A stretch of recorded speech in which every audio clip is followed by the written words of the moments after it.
नमस्कार, आप देख रहे हैं संस्कृति टीवी।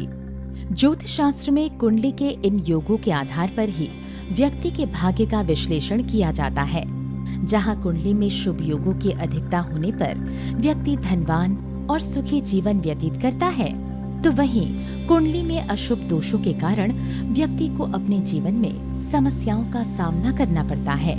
आगे जानिए ऐसे ही कुछ अशुभ योगों और उनके उपायों के बारे में। 1.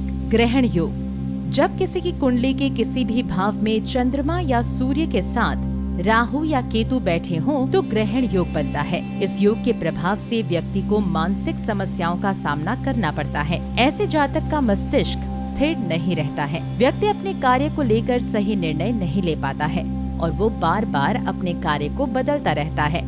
उपाय: यदि किसी की कुंडली में ग्रहण योग हो तो उसके दुष्प्रभाव से बचने के लिए सूर्य को जल देना चाहिए और साथ ही आदित्य हृदय स्तोत्र का नियमित पाठ करना चाहिए।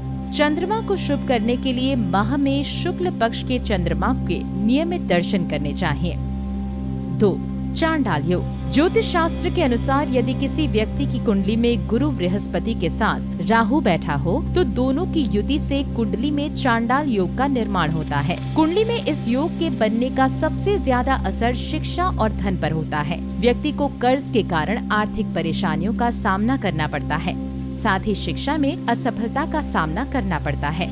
उपाय: जिस व्यक्ति की कुंडली में चांडाल योग हो उसे गुरुवार के दिन चने की दाल और पीली चीजों का दान किसी जरूरतमंद को करना चाहिए। गुरुवार के दिन व्रत करना चाहिए। भोजन में बेसन से बनी चीजों का इस्तेमाल करना चाहिए। 3. षड्यंत्र योग। ज्योतिष शास्त्र के अनुसार यदि किसी के लग्न भाव का स्वामी यानी लग्नेश अष्टम भाव में हो और वहाँ कोई शुभ स्थित ना हो तो कुंडली में षड्यंत्र योग का निर्माण होता है। इस योग के प्रभाव से व्यक्ति को किसी अपने करीबी से ही धोखा मिलने की आशंका रहती है। इस योग की वजह से षड्यंत्र करके जातक की धन संपत्ति छीने जाने का डर बना रहता है। इस योग के कारण विपरीत लिंगी से धोखा मिल सकता है। उपाय: यदि किसी व्यक्ति की कुंडली में षड्यंत्र योग हो तो उसे शिव परिवार का पूजन करना चाहिए। इसके अलावा सोमवार के दिन शिवलिंग पर सफेद आंकड़े का पुष्प और 7 बेलपत्र चढ़ाने के साथ शिवजी को दूध से बनी मिठाई का भोग लगाना चाहिए। 4. भाव नाश योग। यदि किसी व्यक्ति की जन्म कुंडली में किसी भाव का स्वामी त्रिक स्थान यानी छठे, 8वें और 12वें भाव में बैठा हो तो उस भाव के सारे प्रभाव नष्ट हो जाते हैं। जिस भाव के प्रभाव नष्ट होते हैं उससे संबंधित समस्याओं का सामना करना पड़ता है। जैसे यदि किसी जातक के धन स्थान का प्रभाव नष्ट हो जाता है तो व्यक्ति को आर्थिक समस्याओं का सामना करना पड़ता है।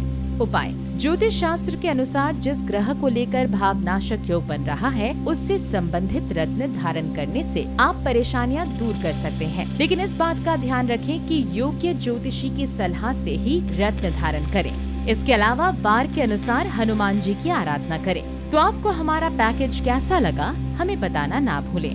धन्यवाद।